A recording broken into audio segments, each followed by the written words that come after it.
한 신학자가 이 로마서 8장을 이렇게 비유했습니다. 만일 성경을 반지라고 이렇게 비유를 한다면 로마서 말씀은 보석의 역할을 한다. 8장의 말씀은 그 보석 가운데서도 가장 빛나는 보석이 된다라고 이야기했습니다.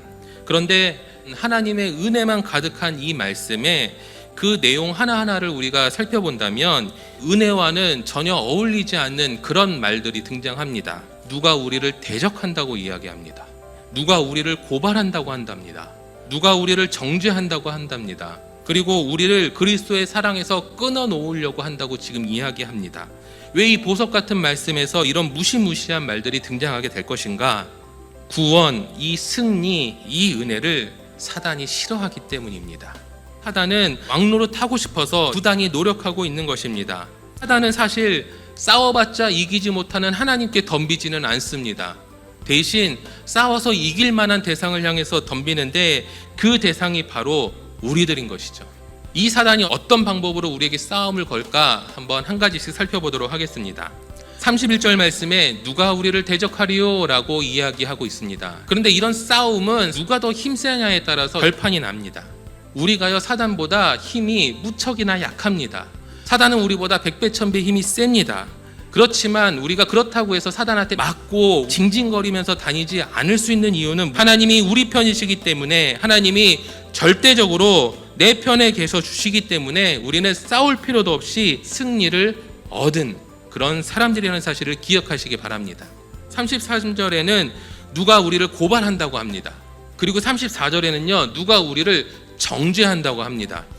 고발을 당하면 재판장에 출두를 해야 합니다.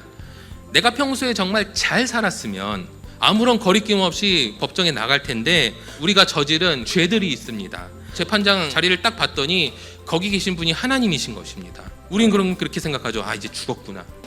재판장이 꽝꽝꽝 판결을 내렸는데 무죄 하는 겁니다. 무죄 판결을 내리신 그 이유를 들어보니까 모든 죄, 그 죄는 아주 더럽고 치사하고 사악하고 죽어마땅한 죄가 분명한데 그 많은 죄들을 예수 그리스도께서 하나도 남김없이, 그리고 앞으로 지을 모든 죄까지도 싸그리 다 모아서 사형 판결을 이미 받으셨다. 죄값이 다 치루어진 상태이기 때문에 돌아가라고 말씀하신 것입니다.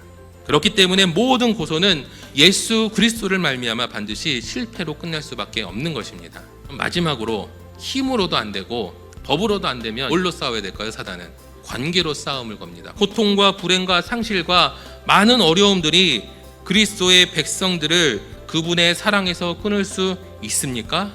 그렇지 않습니다. 부모님이 매번 뭔가 보여주고 증명해줘야 나를 사랑하시는구나 그것을 깨닫습니까? 혹시 여러분들 중에서는 지금 학교 다니는 자녀들 여러분 시험 대신 봐주는 부모님 계십니까? 직장 대신 다녀주실 겁니까? 안 해주실 거잖아요. 그거는 우리 자녀가 살아가면서 자연스럽게 겪어야 되고 감당해야 되고 넘어야 될 일이지 않습니까? 마찬가지죠.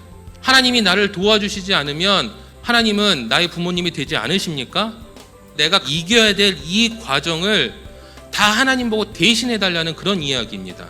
이거는 사랑과는 관계가 없는 것입니다. 하나님은 결코 우리에게 고난이 닥치지 않겠다라고 말씀한 적이 없습니다.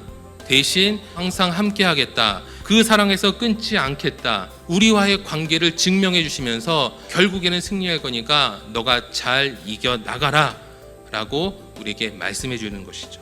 그 어느 것도 우리를 대적할 수 없습니다. 그 어느 것도 우리를 정죄하거나 고발할 수 없습니다. 그 어느 것도 우리를 하나님의 사랑에서 끊을 수 없습니다. 세 가지 이야기할 때 우리의 노력과 우리의 공로가 조금이라도 있었습니까? 우리에게 필요한 것은 능력과 어떤 자격을 얻는 것이 아니라 하나님께서 하셨다는 그 믿음, 확신, 그것이 우리에게 가장 필요한 것입니다. 우리는 이 사실을 마음으로 믿고 입술로 고백하면서 확신을 가지고 살아나가면 되는 것입니다.